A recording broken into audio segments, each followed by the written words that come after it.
ওসমান হাদির আহত হওয়ার দিনে গতকালই একটা গুরুত্বপূর্ণ খবর আমাদের রাজনীতির জন্য এসেছে। সেটা হলো জনাব তারেক রহমান দেশে ফিরছেন 25 ডিসেম্বর। খুবই গুরুত্বপূর্ণ, খুবই গুরুত্বপূর্ণ একটা ঘটনা। এটা নিয়েই কথা বলতে চাই। তার আগে আমি ভিডিও যখন রেকর্ড করছি তখন পর্যন্ত জনাব ওসমান হাদির অবস্থা নিয়ে কয়েকটা কথা একটু বলা দরকার। আমরা তার অস্ত্রোপচারের পর ঢাকা মেডিকেল কলেজে তাকে প্রাথমিক অস্ত্রোপচারের পর এভার কেয়ার হসপিটালে নেওয়া হয়েছে একটু এক্সট্রা কেয়ার নেওয়ার জন্য।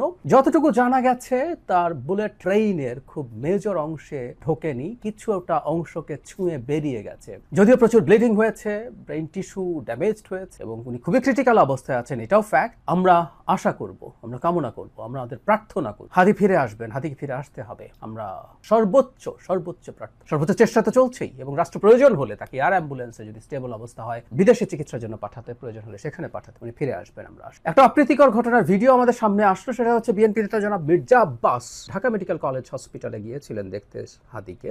সেখানে ডাকসু নেত্রী, ডাকসুতে নির্বাচন করেছেন জুমা, তাকে দেখা গেল অত্যন্ত কঠোর এবং বাজে ভাষায় জনাব মির্জা আব্বাসকে বাধা দিচ্ছেন সেখানে যাওয়ার ক্ষেত্রে। মানে আমাদের কয়েকটা কথা একটু মনে রাখা দরকার। সেটা হচ্ছে মির্জা আব্বাস জনাব হাদির আসনেই নির্বাচন করছেন। মানে কেউ বলছেন এবং জামায়াতের দিক থেকে, ছাত্র শিবিরের দিক থেকে অনেককেই জনাব মির্জা আব্বাসকে ব্লেম করে স্ট্যাটাস দিতে দেখা গেছে। মানে মির্জা আব্বাসের সমালোচনা কোন দিকে করা যায়, কেউ যদি যৌক্তিক সমালোচনা থাকে করুন, কিন্তু মির্জা আব্বাস একজন স্টুপিড এবং উনি রাজনীতি বোঝেন না, এটা মনে করা ভুল হবে। জনাব ওসমান হাদি কি আসলে মির্জা আব্বাসের কোনো চ্যালেঞ্জ ছিলেন? একেবারেই না, প্রশ্নই আসে না। হাদি আদৌ ভালো কিছু করতেন না। আমরা তার রাজনীতি, তার প্রচারণা, এই জিনিসগুলোর দিকে দেখতে চাইছিলাম। বিশেষ করে প্রচারণা, তার ক্যাম্পেইন, তার ক্যাম্পেইনের জন্য জনগণের টাকা চাওয়া, ক্রাউড ফান্ডিং, এগুলো একটু দেখার জায়গা ছিল। তো তাহলে উনি হত্যা করবেন কেন?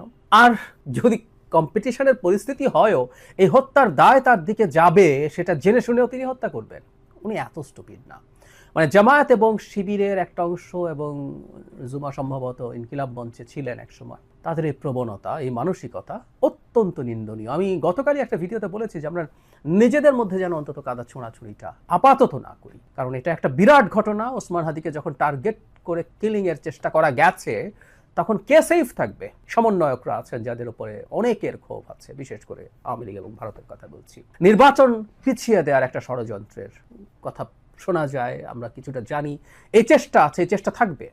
সুতরাং আমাদের মধ্যে এই ঘটনাগুলো যেন না হয়। আমরা আবারও বলছি, আশা করি হাদি সুস্থ হয়ে আমাদের মাঝে ফিরে আসবে। এবার আসছি জনাব তারেক রহমানের ক্ষেত্রে, আলোচনার ক্ষেত্রে। উনি 25 ডিসেম্বর দেশে ফিরবেন। আমি জানি না তারিখটা পূর্ব নির্ধারিত কিনা, হতে পারে এটা পূর্ব নির্ধারিত, হয়তো আরেকটু পরের দিকে তারা জানাতেন। কিন্তু জনাব হাদির আহত হওয়াটাই, গুলিবিদ্ধ হওয়াটাই আমরা নিশ্চিতভাবে বলতে পারি তাকে এই সিদ্ধান্তটা প্রকাশ করতে মোটিভেট করেছে। আর যদি পুরোপুরি চূড়ান্ত দিন নাও হয়ে থাকে, আমি ধারণা করি এটা এই ঘটনার কারণেই চূড়ান্ত দিনটা নির্ধারিত হয়েছে, সেটাও হতে পারে।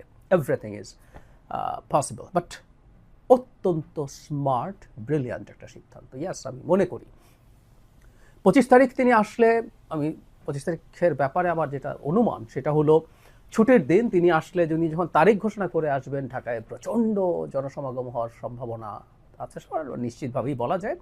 সো জনগণের যাতে সমস্যা কম হয়, তাই এইটা যেহেতু ছুটির দিন, ক্রিসমাস, সেই দিনটা একটা ভালো দিন এই বিবেচনায়। কিন্তু তিনি আসার সিদ্ধান্তটাকে আমি খুবই সিরিয়াসলি প্রশংসা করতে চাই, কারণ হাদির আহত হওয়ার সাথে সাথে নানানজন নানান কথা বলা শুরু করছেন। জনাব তারেক রহমানও তো টার্গেট হতে পারেন। সমন্বয়কদের কথা বললাম। নির্বাচন কি অনিশ্চয়তার দিকে চলে গেল? নির্বাচন কি হবে? এই প্রশ্নগুলো ক্রমাগত যখন আসতে থাকবে, এটা আসতে পারতো। এবং আমি প্রায় বলি এই কথাটা, শেখ হাসিনার সময় বলতাম, ভয় যেমন সংক্রামক, সাহসও সংক্রামক। সো ভয় সংক্রমিত হওয়া শুরু হতে পারতো যে না, নির্বাচন তো হবে না মনে হয়। এবং আমি ধারণা করি এই ধরনের ঘটনারও দু একটা ঘটানোর চেষ্টা হতেও পারে। আমি জানি না তারা সফল হবেন কিনা। সরকার যদি এই ঘটনাটাকে খুব ভালো মতো ট্যাকল করতে পারে, অভিযুক্তদেরকে, আসামিদেরকে ধরতে পারে এবং দ্রুত বিচারের আওতায় নিতে পারে, তাহলে এই সম্ভাবনা কমিয়ে আনার সুযোগ হতে পারে। যাই হোক, এই সময় জনাব তারেক রহমান দেশে আসছেন। তিনি দেশে আসবেন কি আসবেন না, কেন আসবেন না, এটা নিয়ে প্রচুর জল ঘোলা হয়েছে। একটা সময় তার নিজের একটা স্ট্যাটাস খানিকটা তিনি নিজেকে বোঝাতে গিয়ে, খুব স্পষ্টভাবে না, কিন্তু কিছু এক্সটার্নাল ফ্যাক্টরস আছে যেটা তার দেশে ফিরে আসাকে থেকে তাকে নিবৃত্ত করছে, ইঙ্গিত দিতে গিয়ে আরও বিতর্ক সেটা নিয়ে ট্রিগার্ড হয়েছে। শুধু তাই না, নোংরামি হয়েছে। তিনি কুসন্তান, কুপুত্র, তিনি তার মায়ের এই অসুস্থতায় ফিরছেন না দেশে, এরকম নানান রকম কথাবার্তায় ভরে গিয়েছিল। সো সব সমালোচনা, আলোচনা শেষ করে দিয়ে তিনি দেশে ফিরছেন। আমরা বোধ করি যে তার নির্বাচনের আগে ইনফ্যাক্ট তার যে ক্যাম্পেইন সহ সব কিছু হবে, তার পর্যাপ্ত সিকিউরিটির ব্যবস্থা হয়েছে, বুলেট প্রুফ গাড়ি আনার কথা আমরা জানি।